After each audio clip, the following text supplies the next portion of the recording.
Καλησπέρα σας. Good afternoon.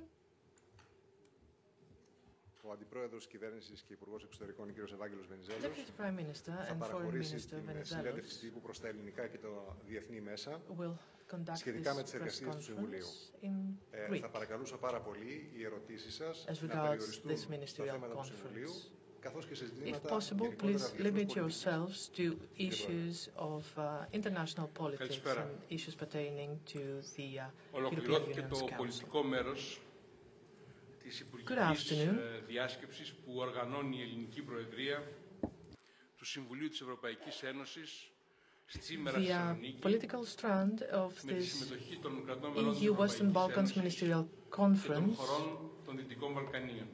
has just come to its end. Είμαι ιδιαίτερα ικανοποιημένος And I am γιατί greatly υπήρξε πολύ μεγάλη ανταπόκριση satisfied because στην Υπουργική there's Διάσκεψη. been a huge response. 24 χώρες εκπροσωπήθηκαν σε 24 υπουργικό επίπεδο. countries were represented at a ministerial level, and out Σε of them, επίπεδο αντιπροέδρου της κυβέρνησης και υπουργού εξωτερικών. 6 sent their deputy prime ministers and foreign Η ministers. συζήτηση ήταν γόνιμη, καλόπιστη, We've had a πρακτική και constructive, έτσι good καταλήξαμε faith and σε practical μια σειρά από discussion, συμπεράσματα and this is how we που ended up συνιστούν with το a set περιεχόμενο of conclusions της δήλωσης της making up Προεδρίας the content of the της presidency's Ελληνικής Προεδρίας statement, of που the έχει Greek δοθεί δημοσίως. presidency's statement that has been Θέλω να released. ευχαριστήσω και δημόσια I wish to take this opportunity and thank publicly και γειτονίας, τον κύριο Enlargement Commissioner Stefan όλους τους Füle, συναδέλφους μου, as well as υπουργούς εξωτερικών all και my ευρωπαϊκών υποθέσεων που colleagues, συμμετείχαν, foreign ministers and European affairs ministers, as well as the representatives of the European Commission, of the External Action Service, and everybody else who participated in the discussion, as well as those who are going to participate in the technical aspects, i.e. energy and transport connectivity issues. The first political conclusion that I had the opportunity to draw and underline in the end of the first session, in the end of our political session, is that EU member states and Western Balkan countries have reaffirmed today in a most firm way their commitment to the Euro-Atlantic prospects of the whole of the Western Balkans. Actually, today we celebrated, we breathed new life into the Thessaloniki 2014 agenda, something which was among the major achievements of the 2003 Greek presidency. We also had the opportunity today to discuss the 10th anniversary of the EU's latest big enlargement wave, and it is true that all of Greece's EU presidency, this is our 5th time,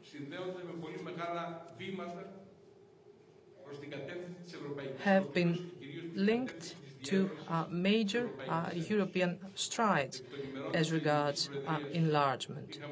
During the Greek presidency, we had the transition from the EU 12 to the EU 15, and then from the EU 15 to the EU 25, and now we are at the EU 28 stage.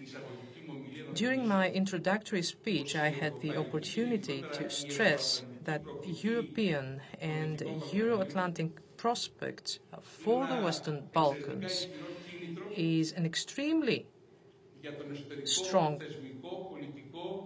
motivation for the political, institutional, and economic and financial modernization of all of these countries. And it is really important to say that we've discussed all these issues here in Thessaloniki following this crisis that hit the very crux of the Eurozone so hard. This has been Greece's experience as well as... Η κρίση είχε αρνητικές επιπτώσεις countries, and this crisis had a negative impact to the Western Balkans as well and to the EU's neighborhood relations.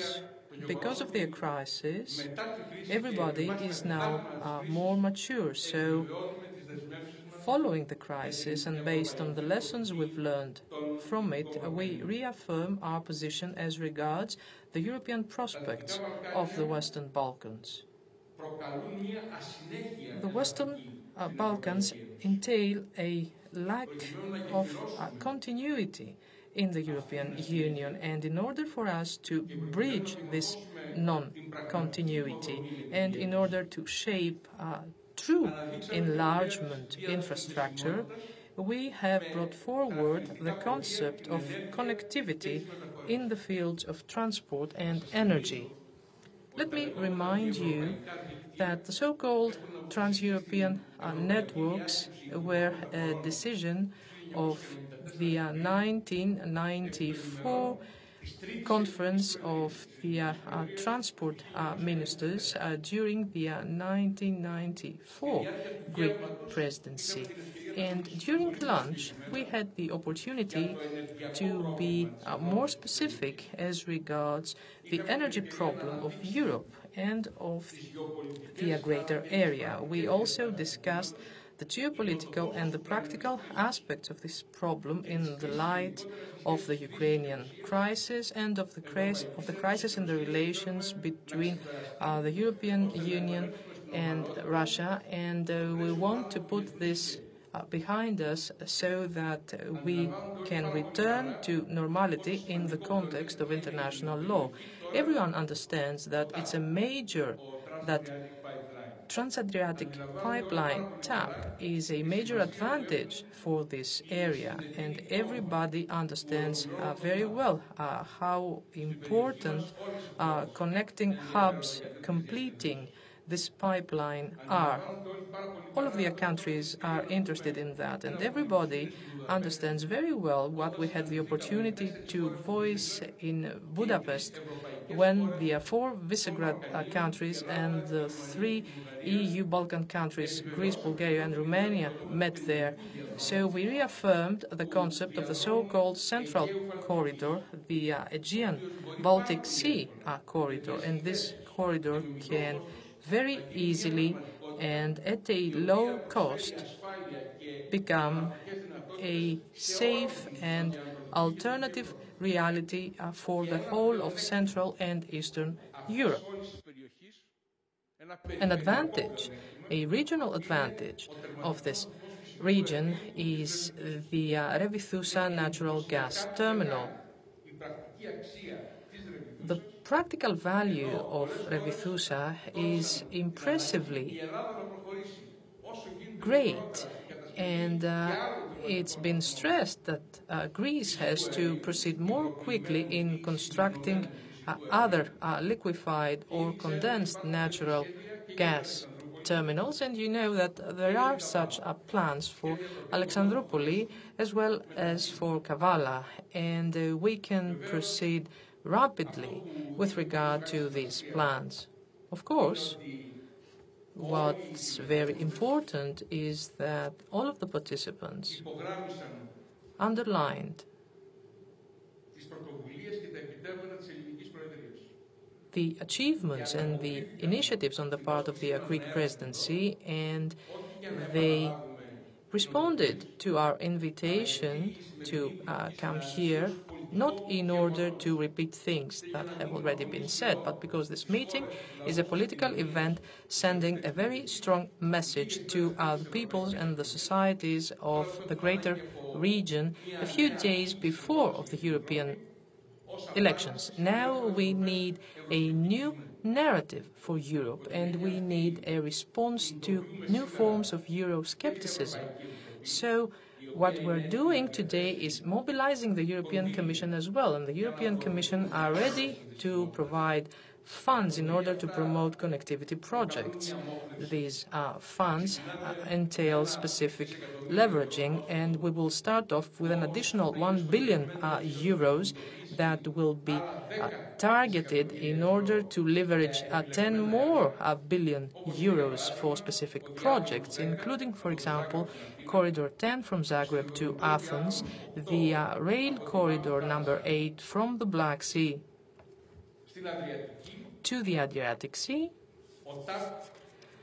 the TAP pipeline, as well as the Ionian Adriatic Sea pipeline, which was the central topic of another meeting held in Athens in the beginning of the Greek presidency. Other than the European Commission, the European Investment Bank, as well as the Regional Cooperation Council, have been mobilized together with several other bodies, including, for example, the energy community that has been set up. And they are going to help us promote a central idea on the part of the Greek presidency. And I've discussed that with Commissioner Oettinger as well. That was prior to the Ukrainian crisis. But now we see that there is a clear need for a single voice negotiation on the part of the EU on energy matters in order to get the best prices possible when it comes to the price of natural gas. And this is very important. It's just as important as differences in interest rates.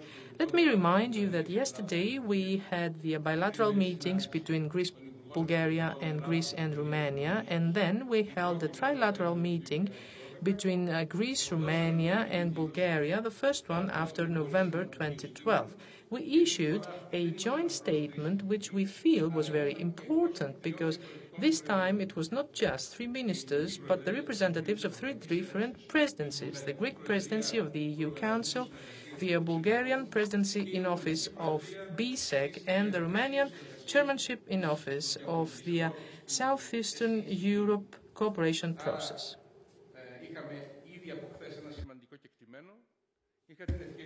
So, yesterday we achieved this important key, and I also worked together with my Cypriot counterpart, Mr. Kassoulidis. We discussed the current stage of talks on the Cyprus issue, and I also had an official organized bilateral meeting with my Albanian counterpart as a follow-up of our previous meetings and in the context of what we announced during my last visit in Tirana. Of course, I discussed with all of my colleagues in the context of the deliberations of this ministerial conference. So I wish to voice my satisfaction because we are on the same wavelength and we have a positive result, and also because initiatives that are eligible and fundable are starting off right now. Thank you very much.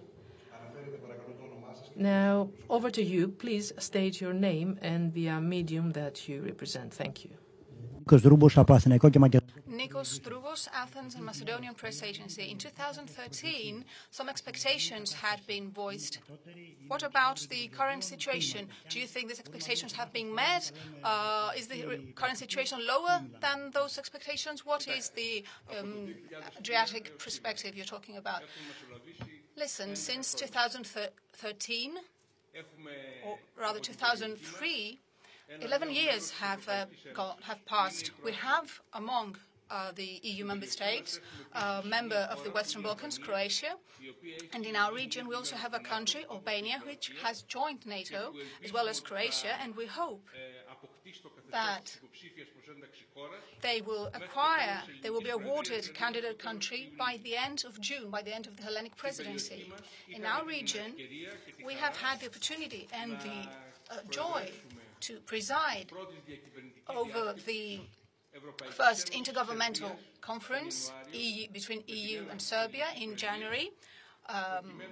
when the Hellenic presidency was launched, in order to mark the launching of the negotiation procedure for Serbia. We also have Montenegro, a country which is at a quite advanced stage when it comes to examining the negotiation chapters and has very clear NATO aspirations. We also have a number of pending issues which we hope will be dealt with in the framework that we keep repeating that is valid. One other important issue is to implement everything that has been decided at the recent Foreign Affairs Council on Bosnia and Herzegovina. It is of utmost importance to contribute to the stabilization of the situation. And by stabilization, I mean not only dealing with the ethnic issues or the constitutional issues that to a large extent are artificial and technical, but also refer to dealing with social and economic problems faced by this country. Another important aspect is to reiterate that throughout these years, during these years, we saw the launching of the dialogue between Belgrade and Pristina, which is of major importance in order for the relations between Serbia and Kosovo. So a lot of positive steps have been made. Next question, please.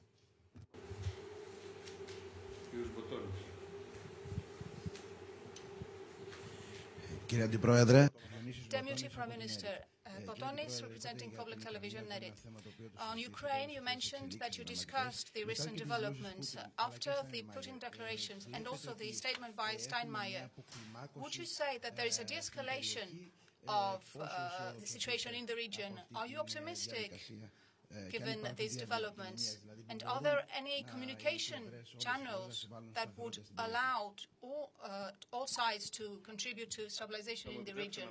Allow me to say that Mr. Steinmeier has declared exactly what I stated yesterday, together with my colleagues from Bulgaria and Romania. That is, that the Putin statements, after meeting with the Swiss president who presides over the OSCE, is a positive signal, given that there will be some continuation given to this, and it is a signal of de-escalation, which is necessary. We need stabilization in Ukraine in order to avert a civil war, and we need a solution that will be based on the filling of security and safety for all Ukrainian citizens, a solution which will be all-inclusive. That is, including all political and social forces in the area, all social groups, all linguistic and ethnic groups as well. We also have a special interest as regards the members of the Greek diaspora, the Ukrainians of Greek origin. We are in constant communication with associations and the Federation of Greek Associations through our embassy and the two general consulates in Mariupol and Odessa. We are ready to offer all sorts of aid, but what really counts is that there, where Greek origin populations live, we should make sure that there is a climate of stability and security, because no one would like to have a constant crisis that decimates economic prospects. And what really counts is that all citizens have prospects for prosperity and good living conditions. Next question, please. Slobodanka Jovanovska, Utrинski Vesnik Daily. Mr. Venizelos, what did you discuss with Mr. Nikola Popovsky during the meeting today? Was it substantial or just maybe polite meeting?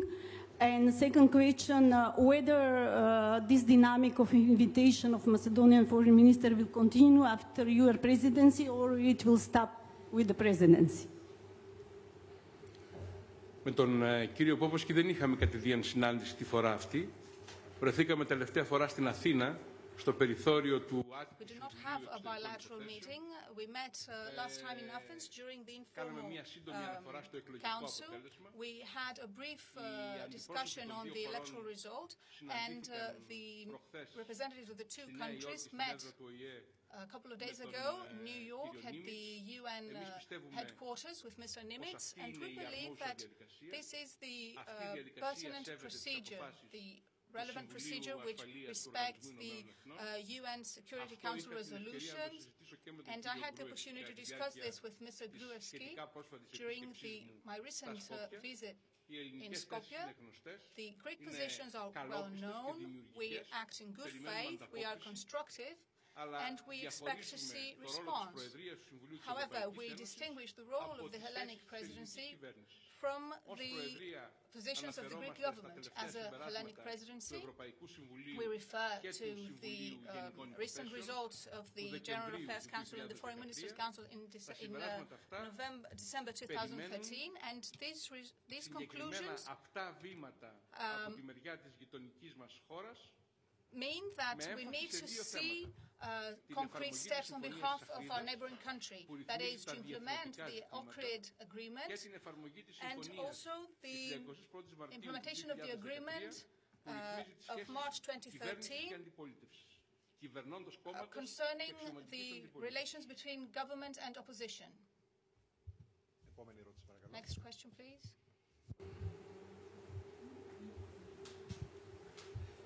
Stavros Tsimas από την Καθημερινή. Stavros Tsimas, Καθημερινή newspaper.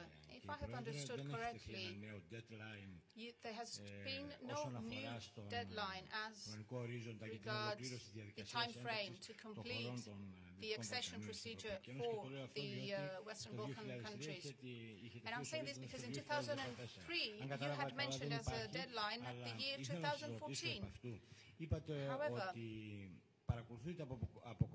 you have said that you are monitoring closely, and if I understand correctly, you are satisfied with how these countries are meeting the criteria set by the EU.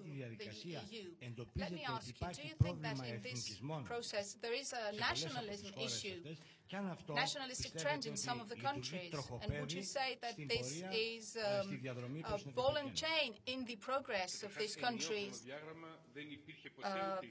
In this process of these countries joining the EU? No, I would say that there is no single time frame. Every single candidate country is judged on their own merits. The Western Balkan states, in their relation with the EU and relation with NATO, each Western Balkan country is at a different stage of maturity and at a different stage of progress. For instance, in 2005, Greece agreed to award the candidate status to the former Yugoslav Republic of Macedonia. However, negotiations have not been launched. With Montenegro, negotiations have been launched, and we have examined a number of chapters. Serbia is a candidate country, and the negotiations have been launched with the Intergovernmental Conference. Albania is a member of NATO, but at the same time, Albania is not a candidate country for the European Union. And Croatia joined both NATO and the EU, and Bosnia and Herzegovina has to first deal with some crucial problems which are of great concern to the EU and the international community overall. This means that each individual country has separate, different problems. In many countries, we have issues of rule of law, transparency and justice, media protection, respect of fundamental rights. In many cases, we have issues that have to do with accepting other accession criteria, Copenhagen criteria. For example, issues accepting the CG-Fiji agreement in Bosnia and Herzegovina. So you can realize that we try to deal with these issues in the most productive possible manner, in the most specific possible manner. However, nationalistic trends are to be found everywhere, not only in the Western Balkans. Both in our eastern neighborhood, in our southern neighborhood, and also within the European Union itself. When I refer to nationalistic trends, I do not have in mind only the conventional nationalism one could think of, because economic nationalism is also counterproductive for the European integration process. Other questions? Σας ευχαριστούμε πάρα πολύ. Okay, thank you very much.